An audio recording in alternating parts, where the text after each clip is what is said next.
All right. Hello, everyone, and welcome to another episode of Wheel Tapping. If you're keeping track at home, I want to say this is number 17. So we're getting up there. We're closing in on 20. When you only do one a month, I guess it takes a little time. But here we are. This is February of 2021. I'm going to start doing that so you know when we take these, because these days the date might be important to our conversation. And with conversation, you need at least two people. So with me today is Mr. Tony Fryer. How are we doing today, Tony? Hey, buddy. Doing good on this Saturday. How are you? I'm doing outstanding. Thank you. It's a nice brisk morning. We're expecting snow out here in PA, so it's a good day. It's a good day. I will not tell you that it's going to be 62 degrees and sunny here in Denver. Yeah, but it could have snowed last night a foot, and it would still be that. That's fair. But no stranger to cold is our third chair today, and that is Mr. Nick Neylon, who you might remember from our top 5 episode. Welcome back, Nick. How are you? Good morning, gents. I'm fine. It's 62 yesterday here in Cheyenne after being 9 degrees on Wednesday night. So typical Wyoming weather. That's how you break windows, with that kind of a swing. You never know how to dress. Exactly. Don't like the weather, just wait a day. So today we had Nick on today because the episode, I mean, come on, you've already seen the thumbnail, so you know we're talking about 18 Los Angeles. It is not shorthanded 18LA because that's a different title altogether.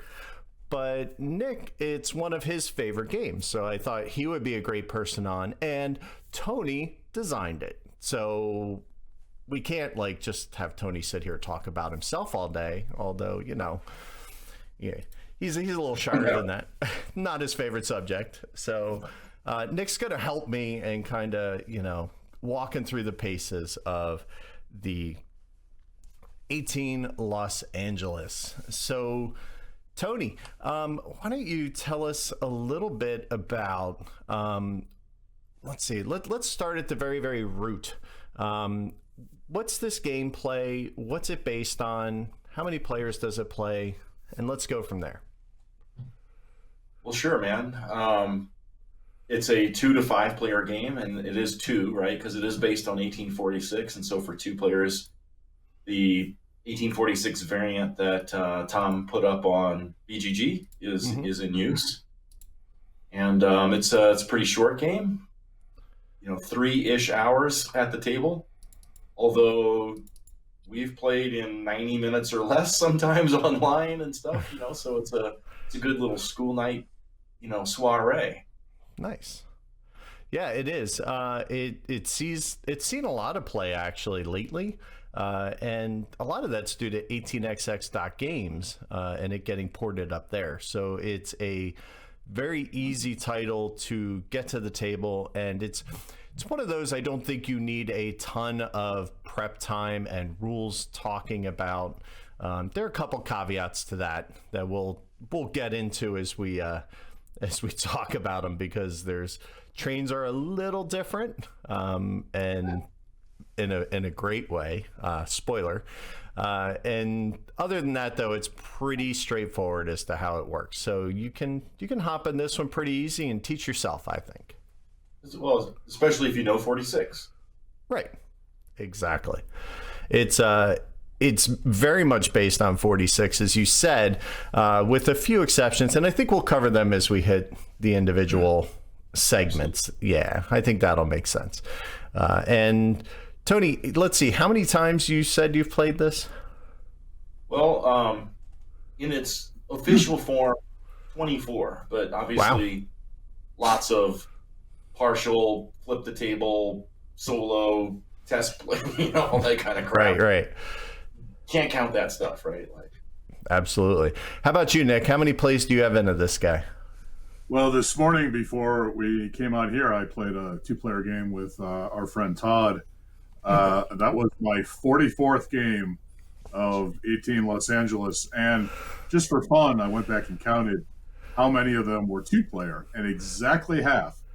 22 of the 44 are 2-player.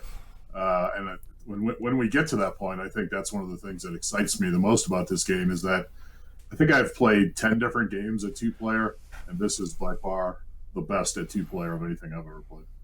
Yeah, I definitely want to get into that because, it's one thing for a smaller game to be able to pick up 2 players. It's another thing for, a larger game to be able to do that. And it's great because you still get all the big feels that you need out of a bigger game, right? Yeah. Awesome. I have about 7 plays of this in. As soon as it hit 18xx games, we just started going nuts on it and playing the bejesus out of it. So we've been enjoying it quite frequently, and maybe we'll that'll be our next stream because I don't think we've streamed that one yet. So we haven't streamed a game in a while. So maybe when you guys get back from your train trip, we can get that up. We're still playing Monday. Oh yeah. Well, maybe. Who knows? Maybe it'll be then. Maybe we have a plan. Mm-hmm. Who knows? We don't really plan that part, people. We just kind of put it up. And if we play a game we've already played, we don't stream that. So there's that. And if you don't know what I'm talking about, we have a YouTube channel that we post the video version of the show, and we also do our playthroughs on it. So be sure to check that out. All right. So let's put Tony in the hot seat for the initial auction, and let's have a chat with Tony. Now, most of you know Tony pretty well, especially if you've listened back as far as Dual Gauge and our previous life interviews and things like that. Fine, but let's specifically talk a little bit about design chops and when it comes to that. One thing I do want to mention before we kind of get started, Tony has a great note in our show notes today, and it's the elephant in the room. This is a game that's published. It's one of the few games that you can go home and print and play and find the files and, get it going this afternoon if you wanted. Great weekend project. You just go over to tracks-denver.com, and you can download this for only $20. And that funding goes straight into Tracks, which is Tony and Michael Carter's convention. Well, now it's turning into more than that, but it's also, let's put it this way, Tony gives that back, whether it's in the conventions, during handouts, during whatever. So it's an awesome thing. You can go download this, print it. There are places online. There is, I believe, an Etsy seller who is printing these for you that Tony approves of. And if I remember, I'll add his name in the show notes. That way, if you don't want to be hassled with printing, you can pay the all aboard pricing and you can have it made for you. So best thing about P&P in this game is that you don't even have to cut tiles as long as you have 46. Yeah. Right. Exactly. So it's kind of following those veins, and I think we'll get into that in a little bit of some of the first 30 implementations and games that pretty much just use the same tile set. So a very handy thing. Awesome. So can I pick it up onto that for a second, because I don't want to make this a commercial about the game or anything like that. I just want to talk about the game, but just to expound upon a couple things there, Seahorse Laser Design is the Etsy shop. Thank you. And the reason we were excited about Brennan wanting to print copies of the game is because he made a colorblind friendly version. And my copy of it just arrived. My friend Chad, right, has color problems. And so I got him a copy of that thing, and it looks weird but cool, right? Tiles and stuff like that. We're entering the pink phase. The what? That's right. Pink phase.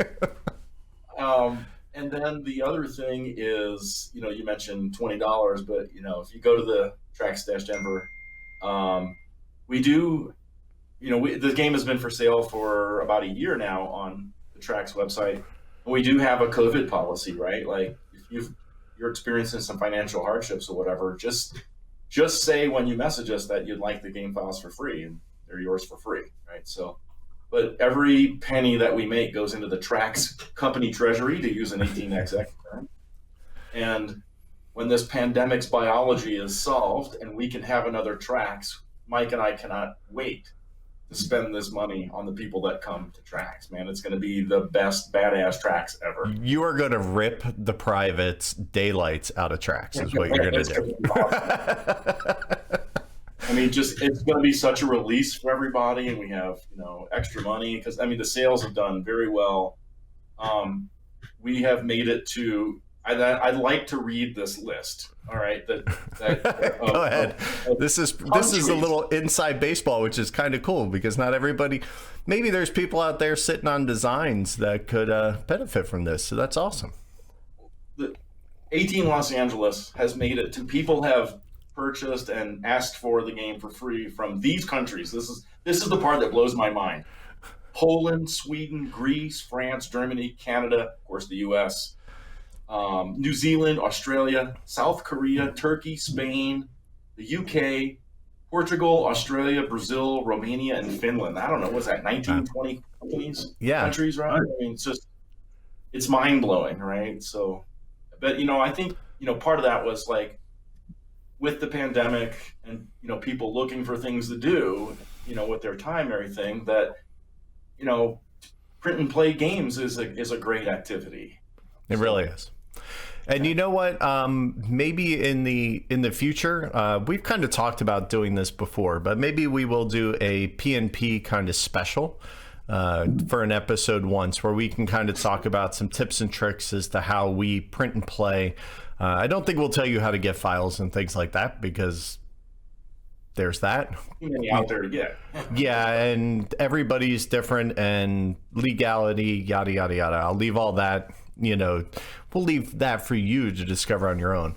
But I think we can talk about, how to print things, the best things to use, how to laminate and, corner clipping and all that. We could easily spend an hour chatting about that because I need Tony's how to make his tokens secret because he's got secrets. You look over my shoulder here, you can see some. I can recommend the best P&P boxes for sure. Oh yeah, you got that whole stack sitting up there. The white box. You know what? And that is a legit problem because, if you just search on Amazon and stuff like that, you will not get the right boxes. Trust me. All right. So Tony, we're going to put you in the hot seat now that the elephant is out of the room. He's been deflated, as it will. So why don't you tell me a little bit about, where did 18LA kind of have its roots? Where did it really kind of get its start? I would love to. I have some notes here about the origin, but Chris, by my count, this is number 18. Oh, is it? I think we need to sync up on what our number is.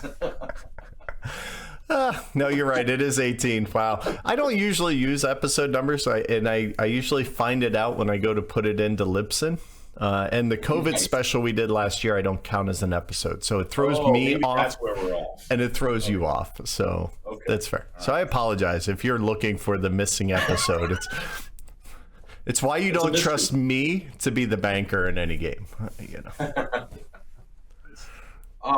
Well, 2 years ago in January is when 18 Los Angeles was kind of born.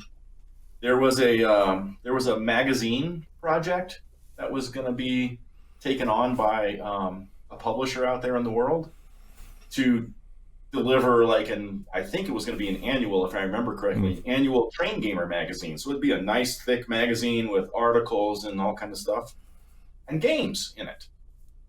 And that idea really turned me on because, I'm also a war gamer and I can remember, getting war games magazines that had a little, rip the map out and it had counters in it and all that kind of stuff. And I've been imagining and, making games since I was a kid, Nice.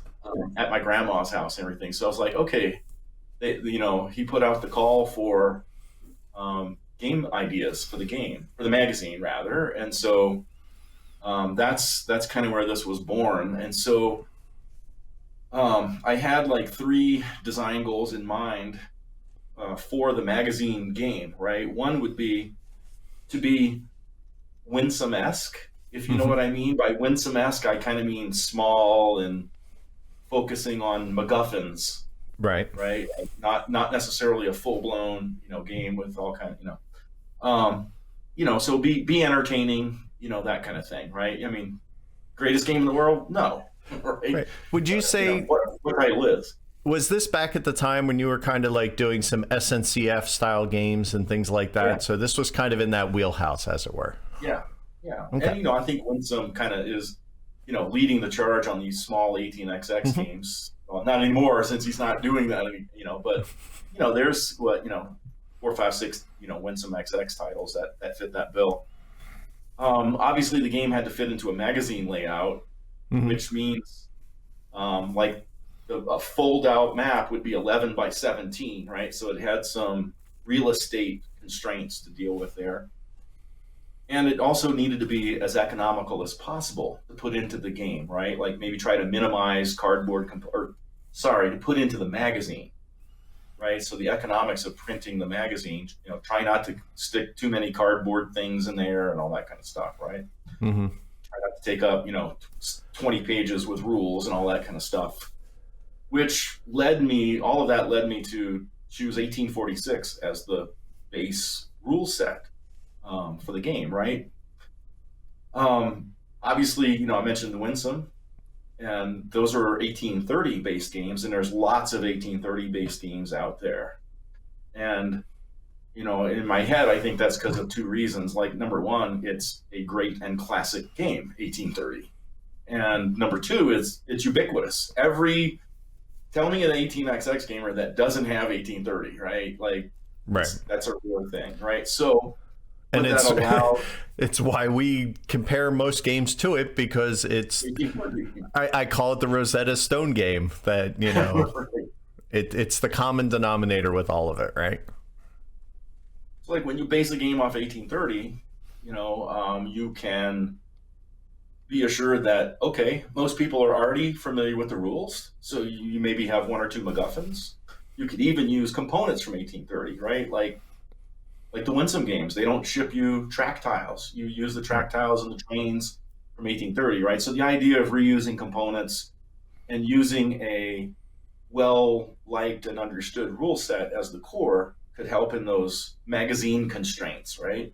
Smart. I chose 1846 because I think once GMT did their printing, that the things I just said about 1830 are, probably true about 1846, right? It's now ubiquitous in gamers' collections. And it's also a great and classic game, at least in my opinion, as you could tell from our 1846 episode. It's, definitely one of my favorite games.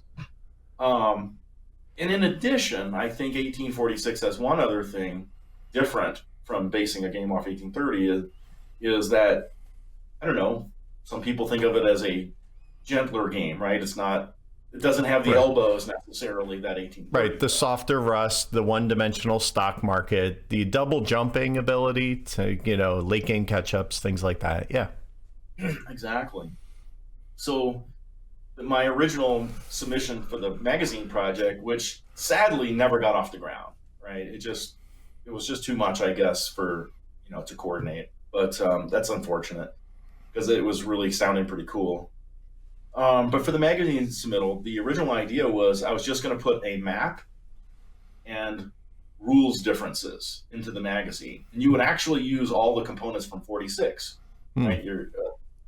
The B&O does not live in Los Angeles. It's just the blue company, right? The PRR is just the red company, that kind of stuff. So you would use all the components from 46. The only thing you would need here is just the map and what the rules differences were, right? And so that's how that came about. Of course, once the magazine project, didn't come to fruition, I started tinkering with the game a little bit there in terms of like making it a full-blown game, adding a couple of optional privates that we'll talk about and all that kind of stuff, and it just turned it into a standalone game. So because of that those magazine constraints, right? Like this game is really, really like 46 in a lot of ways, right? Like it's the privates have the same functions and stuff because originally you were supposed to use the privates from 46. They were just being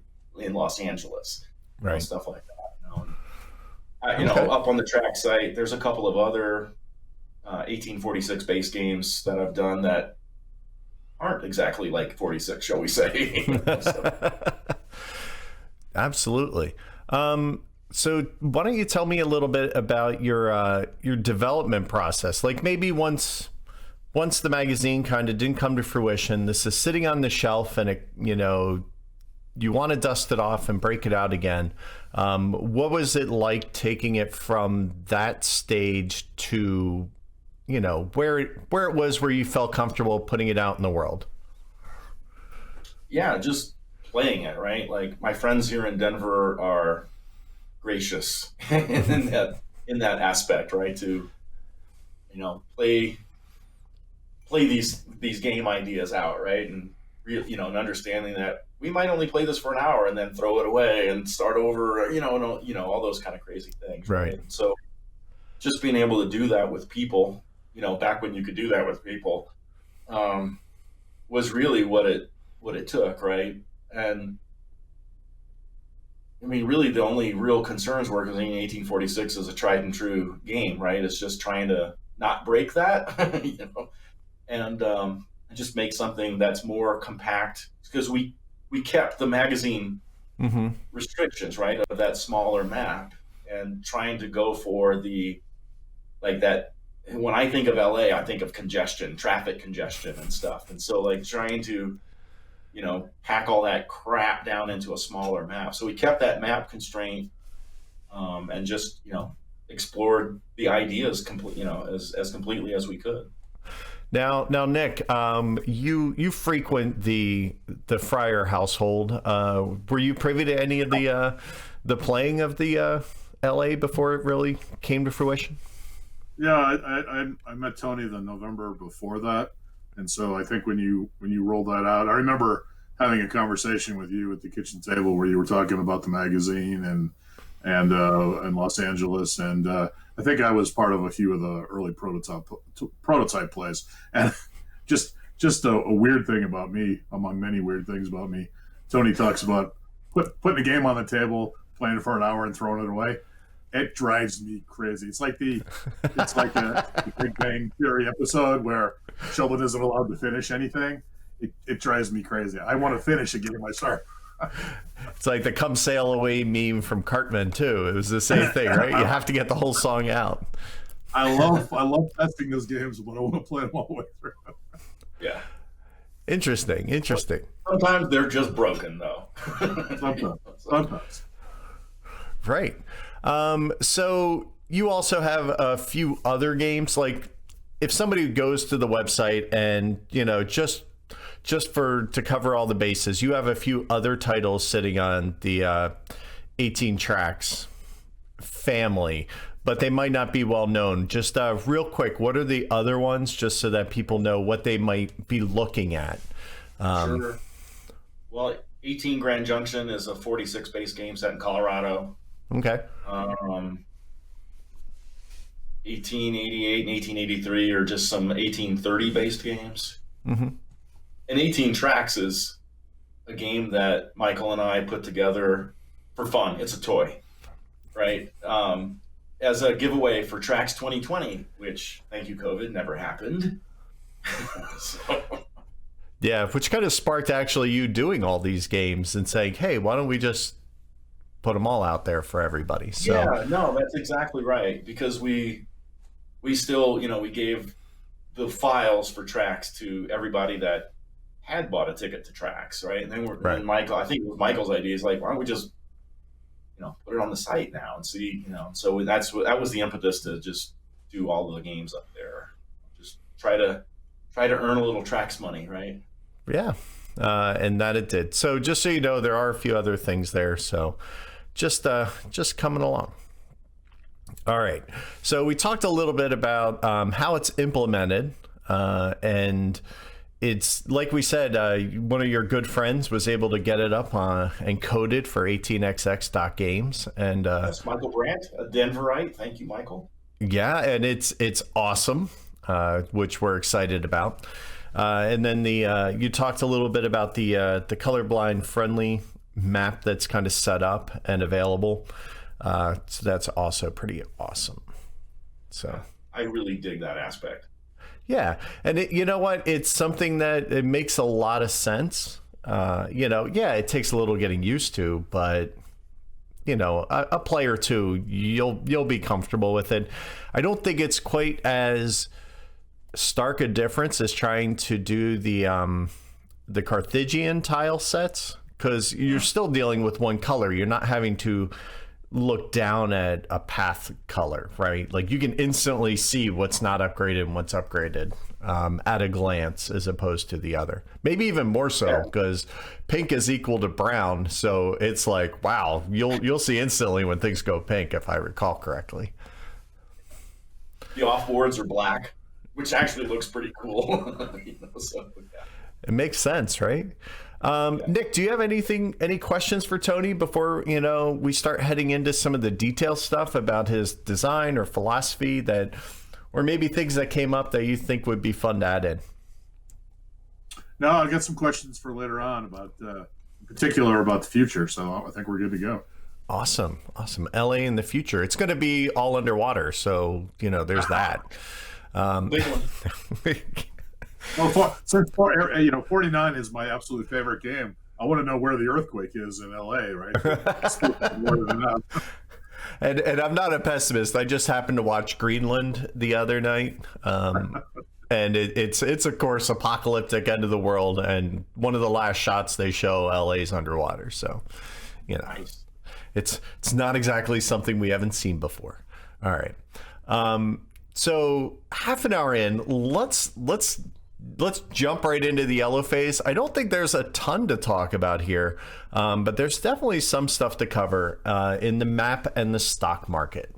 So, let's assume that most people know 46 at this point. If you don't, I highly encourage you. It's one of Tony and I's favorite episodes of all times. It was absolutely amazing to have Tom on and talk about the design.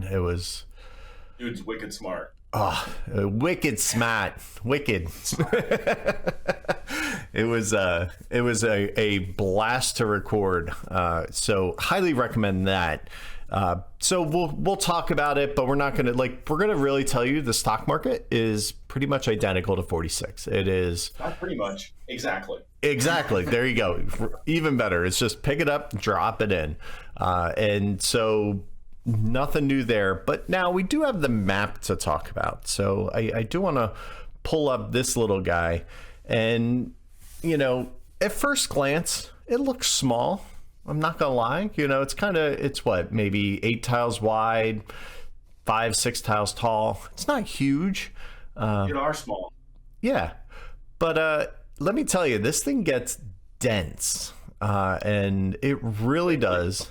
And there's a couple features I love. I'm going to tell you my favorite thing. There's no doinks, dits, towns, ticks, nothing on this map. Every hex, with what I think 2 exceptions, has a city on it. So it makes running things very, very fun. So Nick, what's some of your favorite things about the map itself? Well, as you're fond of saying, Chris, when we play, if you think about placing a token, it's already too late. It's such a dense map, and I think that's part of the appeal, right? It works great at 2 because it's so dense. 46, low 46, like you guys do, I don't think it's as good as 2 because it's so spread out. This works well at 2 because it's so dense, and it's a real fight to get across the map. North-south, yeah, you can pretty much get north-south every game. East-west, man, that's a battle to get across that map. Yeah, almost impossible. And it's a lot of stops. Like you can get the north-south pretty easily with some of the like a 3-5 can do that. Yep. But to go across, you're gonna need some bigger rail to be able to do that. You need 7-8. Yeah. So it's definitely a late game thing. And I know Tony has some more thoughts on that I glanced ahead and I know, but we'll kind of save those. But I love, and you talk about the density, like nothing really ever gets more than 2 holes in it. So it is, if you miss a token and then somebody lays a K tile, you're never getting in there, let alone through there. So it, like, usually when we play, I see this north-south divide about halfway down the map that just kind of happens, and there's this wall that none shall pass. Like, you don't get to play in my sandbox because we're gonna take the whole east side of the map and not let you in. Like, it's it can be very interesting, and only maybe a company at the top can slip in where the UP starts. But usually it can be very, very divisive, I think, I think it's a blast. I love it. Tony, what were some of your thoughts here? Like, this is a blast. I love it. Well, with 1846 has, the ability to lay 2 tiles, right? Mm-hmm. So the map gets built out real quick.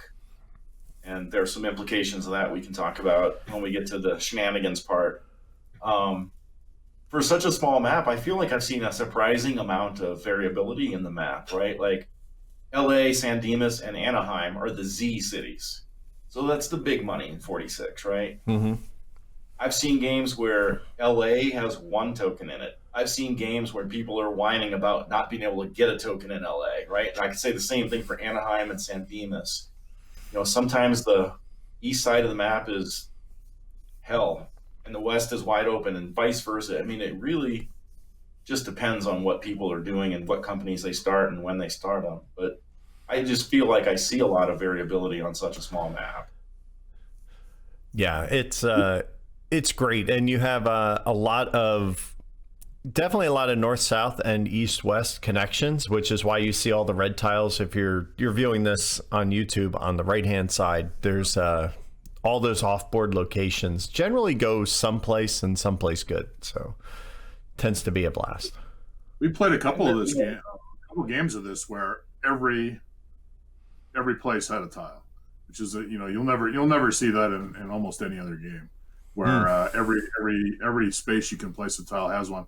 And I played a 2-player game with Todd a few days ago, Todd Volsing, a friend of ours, and almost every tile was green or brown. It was a very slow developing game, and so there are a lot more greens out than usual. It's just it's so cool. It's just different things happen every game. Absolutely, and there's also a fair amount of preset tile, Tony, like the Hollywood tile, the Santa Monica, Yorba Linda. And most all the yellows that are out there start that way. The only one that doesn't is the OCR, because I had to put that in to get the map where it is on 18xx games, but everything else is pretty much the start state of it. Yeah. Nick, you talked about the tokens, like think about one, it's already too late. But I don't feel like it's oppressive. You know what I mean? Like you can do some evil tokens, but not, the height of evil, the height of wickedness. I don't know. I'm having a hard time articulating what I'm thinking, but you know what I mean? Like, yeah. And you've kind of developed some systems to help with that too, a little bit with some of the privates. Yeah, for sure. I think in a lower player count game, it's not as bad. In 2 or 3 player, the tokening is harsh but not terrible. At 5, I'm sorry, Tony, it's brutal with 5. Well, you have all 5 companies out then. Yeah. That's right.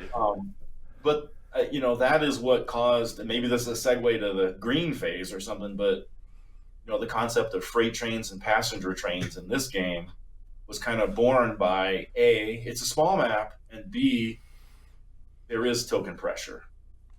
Yeah. So why don't we do that? Well, real quick, let's talk about the pressure release valve. You added in some privates. One is one's a bull token, more or less, and one is an extra token, if I'm not mistaken. Well, one is an open spot. So if you place the open token there, then it gives right away to everybody, right? Right. Yep.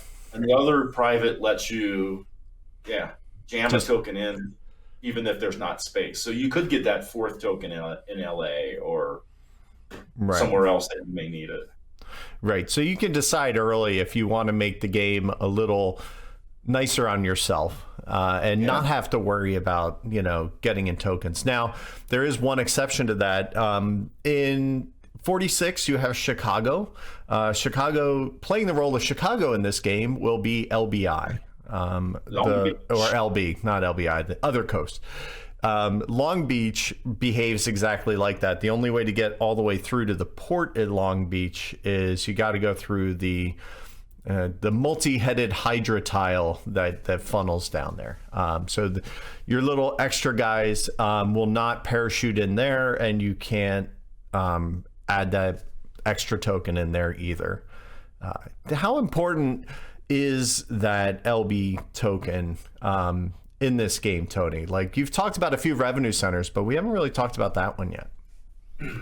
Yeah, it's supposed to be pretty important because you can see that lonely red offboard on the bottom, right? Right. Like, that is one of the only two south red areas, right? Because you're trying to do north-south or east-west. So, if you're trying to do a north-south, you're, without a token in Long Beach, you're risking that ability. Unless you want to go far over to the east there, which of course has its own map challenges and things like that.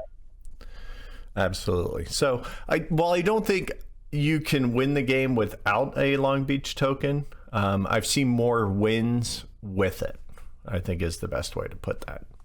I think it certainly helps because it can really add up. You can add the port private to it, which makes it even more valuable for a player. There's just a multitude of reasons. But if you get left out, it's not the end of the world. It's okay. You can probably have some fun doing some other stuff. I don't think I was running it the game I won, honestly. I think I might have been, but I don't know if I was going all the way out to the port. All right, you mentioned yellow phase. We're going to bring that to a close and move on to the green phase. So the green phase is when we like to talk about the trains. And you kind of hinted at it already with the freight and passenger trains. And this kind of steals a little bit from 46 again with the dual-sided trains. You choose when you buy them. The freight side is slightly more expensive than the passenger side. But they give you some cool options, which I think is pretty awesome. So, for instance, your first train that you could buy is a 3-5. And that means you count 5 stops and you take the 3 best ones. That's it. And that's a very easy way to get a north-south run if you're running on the far east side of the map. Made that work last time very well. It was a lot of fun. But you could also just buy a 3T or a 4T and count everything, which isn't bad either, because most stops are pretty valuable, except some of the pre-printed ones that, later in the game, you might not want that $20 Yorba Linda anymore, right? But Tony, you do something really cool here, and I don't know where it came from because I'm not familiar with it in any other game that I play. But tell us a little bit about the distinctions between the full T and the freights. Yeah, in 46, the yellow trains were all 2 trains.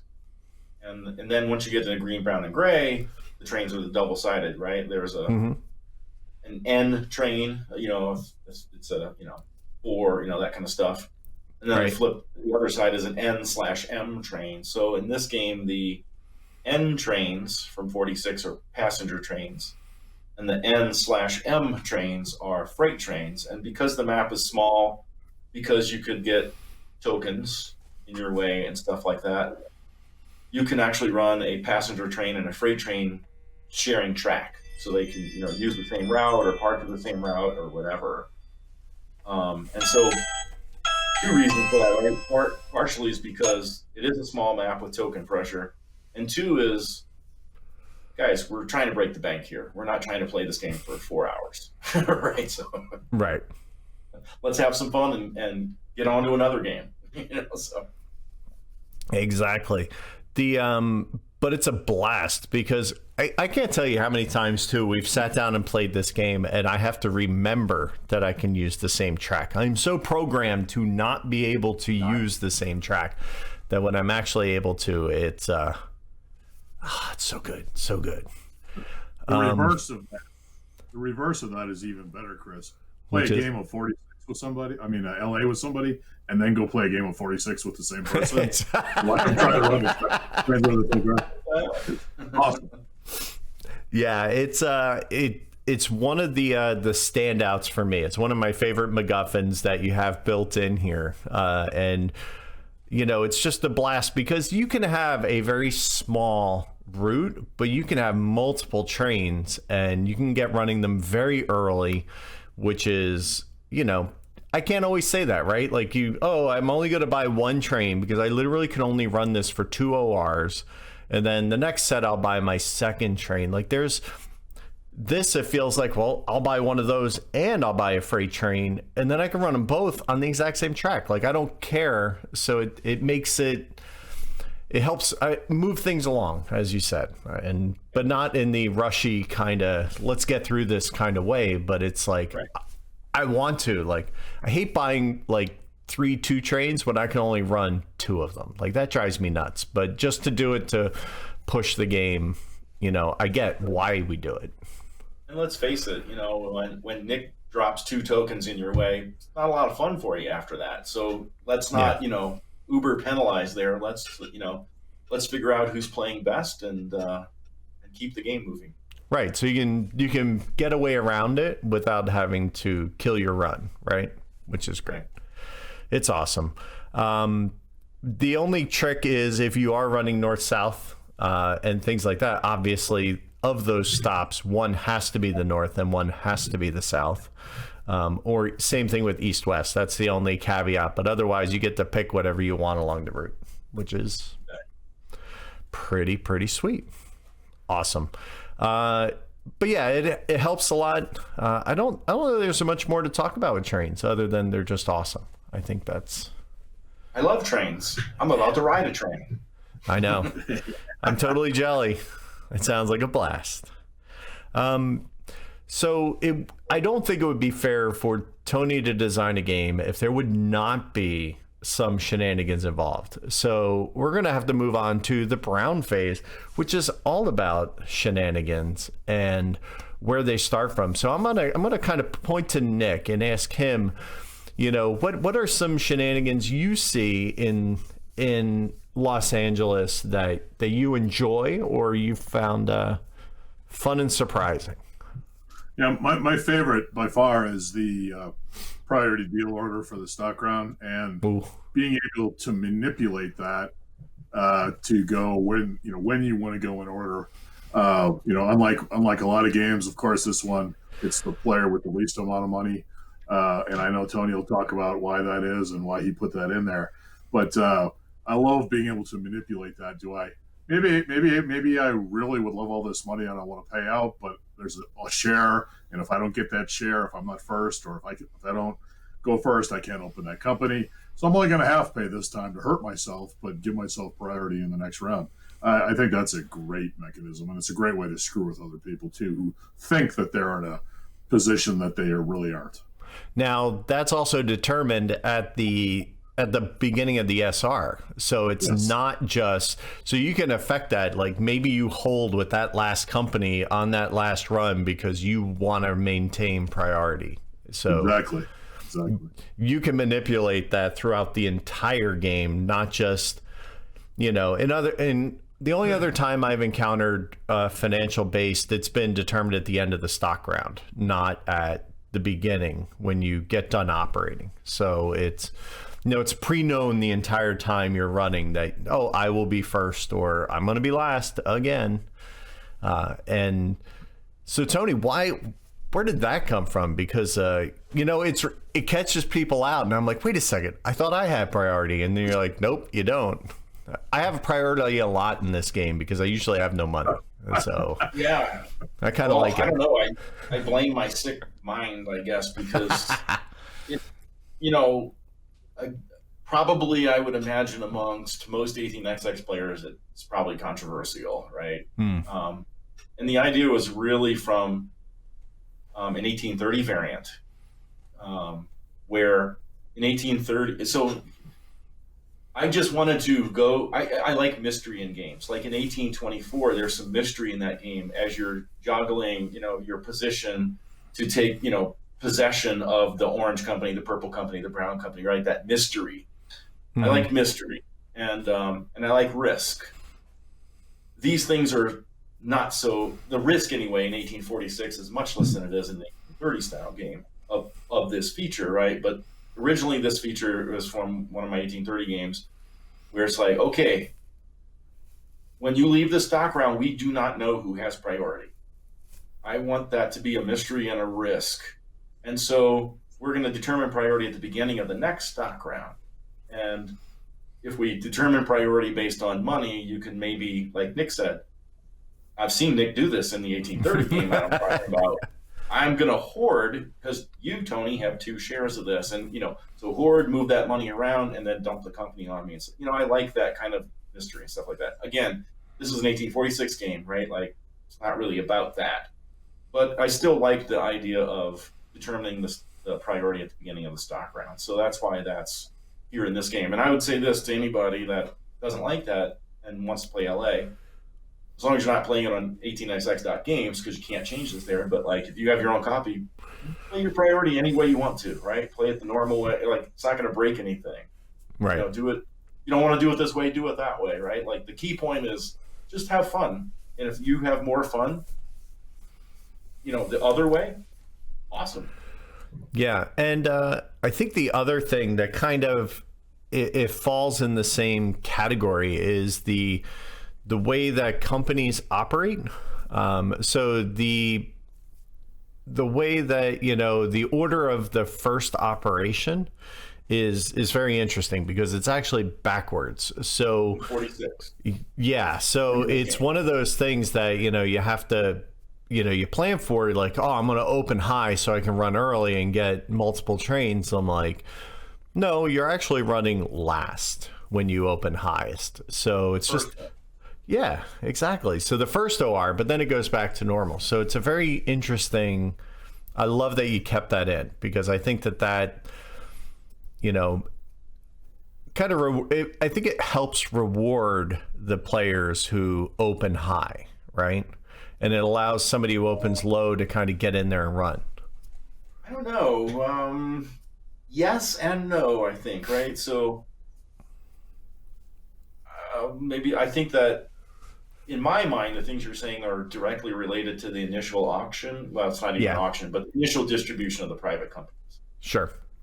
The one thing I'm not a fan of in 1846 is the draft of the privates. Okay. I get it, Tom, why he put it in there, right? All that kind of stuff. But let me just underline the word generally. I'm generally not a fan of having like 3 things dealt to me and I get to buy one, right? Like, what if I want to buy that one, or or can we have that kind of stuff. So I just wanted to get rid of the draft. And so the way that the distribution of private companies works here is all the privates are available, and we take turns in a snake draft, a snake order, to just buy the one you want. On your turn, just buy the one you want, or pass. Right. Right. So all the privates are there, plus the 2 optional privates to help with the tokening, right? So there's 2 additional privates out there. And so in some respects, the initial distribution of the private companies is can be anyway, a bit of a trap, right? It's very easy to spend more money than maybe you should. Yeah, because they're interesting privates, and you can justify most of them, right? It's not, oh, I can get that if I open this company. I can get that if I open this company. Makes sense. But what that ends up meaning, though, is after that initial distribution of privates, it's a stock round. Okay, what's the player order? Who's got the least cash is first, right? By the way, it used to be the most cash was first, but an internet friend of mine, Ken Kuhn up in Washington, said, Tony, why don't you flip it around after he was playing it? And he pointed out some reasons for doing so that I really thought were spot on. So I actually flipped it to be lowest money first, right? Things like maybe it can be a little bit of a catch-up mechanism by having that person have access to that really primo share before somebody with all the money, right? So Right. maybe not let the rich get richer. Of course, that guy still has to have the money to afford the good, and all that kind of stuff. But anyway, that kind of stuff. So, Ken, thumbs up, buddy. On that. Yeah, it's great. It also stops the person, because Nick is fond of doing this. I've seen him do it once or twice where he doesn't buy any privates. Yes. And then he goes in with all the cash, and you get fourth, fifth crack at the major companies, which means you might not get the one you wanted. Right? But see, here's where I'm going with this, though, because after we buy privates, when we settled out on the order of the initial stock round, like 46, but maybe worse, there's some things that can happen here, right? So I'm first and I have the least amount of money. Well, I can go ahead and par a company lower than Nick would like me to par the company that I'm pretty sure he wants to start. And then he could end up taking it over. So sure, I've given him a little money, but I can sell my presidency in the initial stock round before he becomes the president and basically print money back and just buy something else. Meanwhile, yes, I gave Nick an extra $120, but his company also started at 60, not 90, that kind of stuff, right? Right. So as the first player parring a company, you got to kind of watch what you're going to do, because some richer player could take it over, and maybe you want that to happen, maybe you don't want that to happen. And of course, they're all coming behind you. So if you're in that first stock round, that first stock round's tricky, because there have been many times the company I start is not the company I end up running, because, somebody behind me wants it, so they take it. And then, but the nice thing is I can just sell my shares at no penalty to anybody, and then just go invest in another company. So you can bird dog somebody too. When you sell your presidency, that stock price drops one, and then there's probably going to be shares in the market that's going to drop again. Yeah. So it doesn't have a cost, right?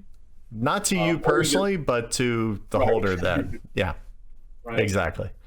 And then the other side is where you were going with, in 1846, the first operating round is backwards. So if you do par a company high, Mr. Rich Player, in this small map where you can lay two tiles, the world might not look like what you want it to look like by the time your company runs. Right. So, and you're telegraphing things with, yeah, and you telegraph what you're doing with the privates you own, the company you choose to run. So somebody can instantly say, all right, we need to build over here because I don't want person X getting in here. But you know what? The benefit, the one game that I won that really sticks out in my mind was I was running in the Southeast, and nobody else was down there. So I kind of had it all to myself. And I was able to run late, and I was able to get a 3-5 train in the first OR. So I was able to have an awesome train running first. It's not like everybody else gobbled up all the twos, so that by the time it came to me, I was actually left with some cooler options and a company that had more cash and was able to capitalize on that. Pardon the pun, that was not intended. So, there's, and again, that was a 5-player game. You need a lot of companies running in order to make something like that come to fruition, because the train roster doesn't change. But it was real. I felt brilliant when I pulled it off, and then I realized half of it was just me getting lucky and not actually knowing that. So you don't give yourself enough credit in these games, correct? Well, if I was good at it, it'd be repeatable. That's the thing, right? You're a smart guy and a good player. In any of these games, these are not multiplayer solitaire, right? So other players make mistakes, give you opportunities, right? You can call it luck, but it's just people playing games, right? I think that this discussion hits at the heart of why I think this is such a great game. This works so well at 2 and 5 and everything in between, but it plays completely differently at 2 than it does at 5. At 5 players, you couldn't pay me to start the per. It's a dead company, and you're never going to win with in the games I played. In a 2-player game, I start the per all the time. It's a great company to have, right? How many privates I buy in a 5-player game? I don't want a lot of privates. In a 2-player game, I want every private I can get my hands on. It's just a totally different thing. And of course, it's a gradation as you slide from 3 to 4 to 5. And that's really the genius of this, is how well it works at every player number. The Per is an interesting company because he pretty much can do the far east, north, south if he wants to. Right. But depending on what privates you buy, you could be tempted to get into the middle of the map, stuff like that. So, like, I'm not afraid of the Per at 5. If I par it early enough to not be super low, but early enough to get my track first, you know, that kind of thing. So it's a bit of a weird, trappy company. You know, you brought up the 2-player again. Why don't we tell us real quick what the 2-player experience is like, Nick? Like, what's different than the full game? And, you know, you've obviously said what you love about it, but what do you think are some of the key differences? Well, you know, it's you don't have access. One thing, you don't have access to those 2 special companies that Tony was mentioning earlier, right? Mm-hmm. Those privates aren't in the game. They're 2 only of at 4 to 5 player. Right, only in 4 to 5. Yeah. So 2 of the major companies aren't in the game. And if anything about the 2-player game frustrates me, it's that it seems like, and maybe this is how it's supposed to be. I don't know how random it is. Tony can tell us about that. But the SP is seemingly almost every 2-player game I played out of the game. And maybe that's just blind luck, or maybe it's supposed to be that way. But that's always out of the game. So that can be a little frustrating because it tends to leave that side of the board way open early in the game. It's a great time to open up the lair in a 2-player game because you pretty much have a free shot straight south, unless the ELA teleports over there. But I like the fact that I'm not afraid of the privates in a 2-player game. I'm terrified of those privates in a 5-player game. But I love to eat them up in a 2-player game because of the way that things develop is a lot more open early on, but it closes very quickly. You get to those second companies sometimes in stock round 2 already. You're open in second companies, oftentimes, in fact, and that really speeds the game along a lot. The other thing about the 2-player game that still, as many times as I played, catches me by surprise is the fact that using the 46 rules, there are only 4 of the big boy gray trains, right? And you're playing the game thinking you're looking at the market to see how much is left in the bank, and all of a sudden you get a message at the game ends. You're like, what's going on? You forget about, the last train was bought, so it's going to end faster, and the bank has nothing to do with it anymore. So, or of course the bank can break first too. So, but yeah, I mean, I think the 2-player variant of this is by far my favorite 2-player game to play. Well, Nick, I've only played it by myself, but I have a 2-player variant where the 2 companies that are not in the game, each player controls one of them, but all they do is lay track and tokens. Oh, I'm in. So, maybe that could be a train game on a train, perhaps. Yeah, maybe. It's hard to play this game on a train, but they have stock market tokens that move up and down, but that doesn't mean anything. You don't invest in them. That's just when they operate. Nice. I like it. It makes it a little harder. Oh, I bet. Cool. Tony, any other final comments here on the shenanigans? Any notes we didn't cover? I know we talked about a lot. So we did. No, I have some other notes, but we kind of all sprinkled it through the conversation. So absolutely, as is true of shenanigans, because there's train shenanigans, private shenanigans, and private shenanigans should always be private. Just saying. So let's bring on the gray phase. And the gray phase is when we talk about the feels and how a game makes us feel. So, Tony, I think we'll kind of open with you, because I think your feels are more the designer feels. Like, any regrets, anything that you jumps out that feels like, man, if I made one right decision, it was this. Like, what lives there for you? Sure. Well, one feel is you use the word designer. That's not what I am, right? Like, I'm an author, I think. Okay. That's in fact, when you read the rules, it says authored by, because like Tom Lehman is the designer, right? That this draws from and stuff like that. Fair enough. I created a variant, so I authored a variant. That's how I think of it. And I'm happy with that variant, right? I think it met the goals. I'm glad in a way that the magazine didn't happen, although that would have been cool because LA became something slightly different and bigger, and it's been a benefit to tracks. So yeah, I guess, one thing I'm not happy with is the east-west routes. If I had the chance to go back and look at that again, I'd probably figure out how to tinker with that some more, just to make them a little more attainable. But Nick, you're in this session here because yes, we need more voices in the conversation. But it was on your list of favorite games. This game didn't even make my list, right? So, but in general, really, it's just a big thanks to Tom Lehman and his brilliant 1846, and I think it's a good game for a system, if you will. I hate using that word. But 1830 is kind of a system with all of its children. I think 46 needs to have that look as well. So yeah, I guess this will be the second episode that I say thank you, Tom Lehman, for 1846. Right? Yeah. And you know what? And I'll be honest with you, I hope it's not the last, because I really enjoy this. I enjoy this base of a game. I don't want to say more than 1830, but I love the freshness of it. Right? I like that as a base and a jumping off point I think it's been great. Absolutely.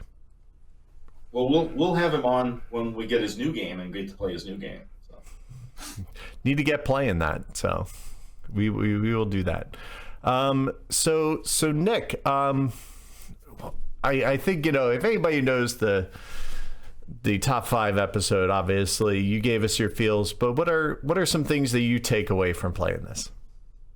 So my opinions are always worn out on my sleeve, for better or for worse, when it comes to these games, at least. And I love this game, and it's not. I'm sure that's come through. I like the fact that I tend to like incremental cap games better than full cap games anyway. And so this kind of fits in my wheelhouse. It's not a mean. The screw you stuff is in the operations of the game, not in the stock market. Again, something that generally kind of appeals to me a little bit more. Probably one of the reasons I like 1824. Right? It's a lot harder to hurt somebody with stock when it only goes down one place per sale as opposed to per share. So I love the system and I've had a chance to play the Grand Junction version of it. I think St. Louis is another one that's 46 based, and did you do? Was your Seattle also a 46 based game that we played one time? Yeah, and so that's, I guess I like it a lot. And so my question to Tony would be, what's next with? Do you see any more of these coming out of you? And I would love to see other people take up this and try to put out some 46 base games, because I think you have proven that it works. 46 is a good one. Yeah.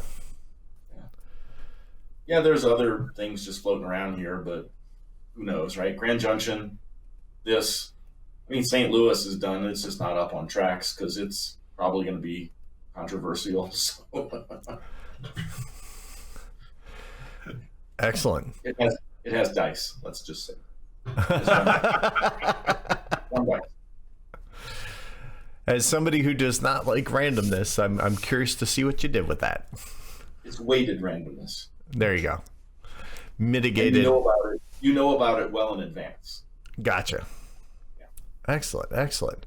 Well, my feelings are I'm the newest one of the party. I have not really had a chance to play it. I had the print and play ready to go. I just need to get off my duff and do it. But we've been playing it online, and I love this thing. I love what it does. I don't think I've ever done the same thing twice. I proved you can lose with the East LA. It's completely doable. For those of you who play 46, it's the NYC-esque company. I guess if you're going to compare it, it's going to kind of fall in that wheelhouse, but it's possible to lose with it, believe me. But it's so much fun and still a lot to explore. And I love that. I love a game that makes me want to come back and get more. So well done, sir. Thanks, guys. I give you our wheel tapping salute. All right. So that brings us to a priority deal marker. I have to assume it's your own game.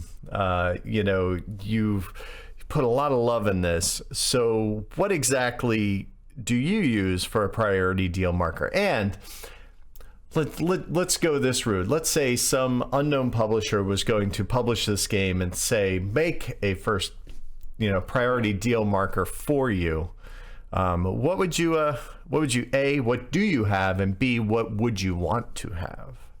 Well, I don't have one because the game kind of doesn't lend itself to one because the player order is determined by money. So you need the 1, the 2, the 3, and the 4 card. You know what I mean? Fair. But Randy Newman's song "I Love L.A." He drives around in that Cadillac. Okay. I found a die-cast Cadillac on Amazon, but I just didn't want to drop $24 on just a toy car. And of course, I love LA coffee mug, but that really won't fit in the box. So.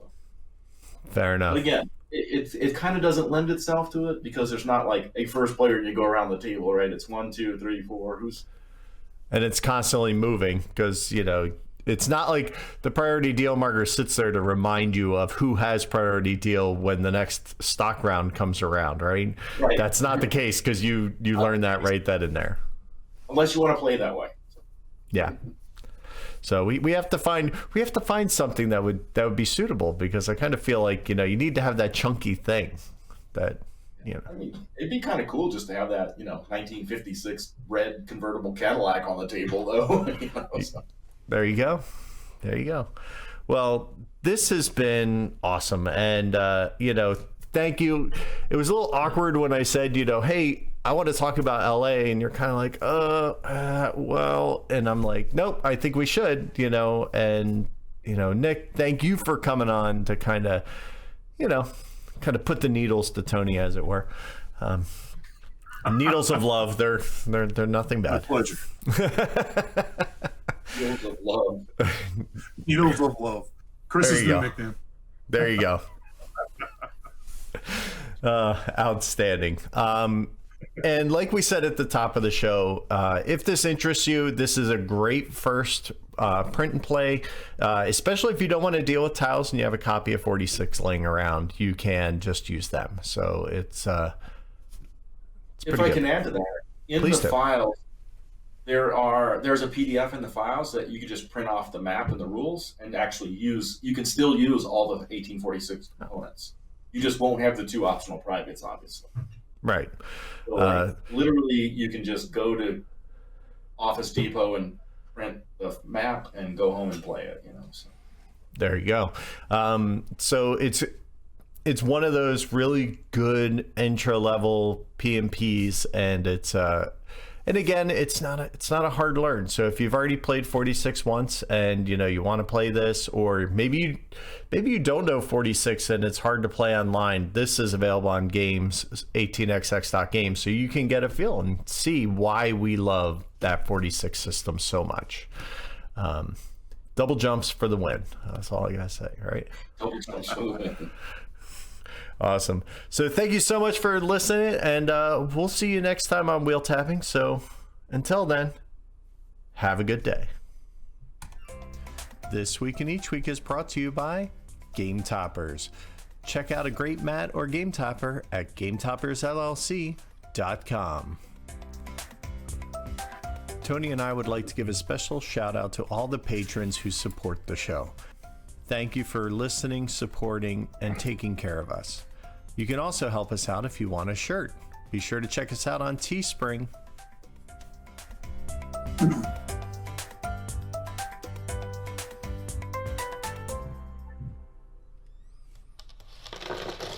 Punchboard Media, where we all bring something to the table.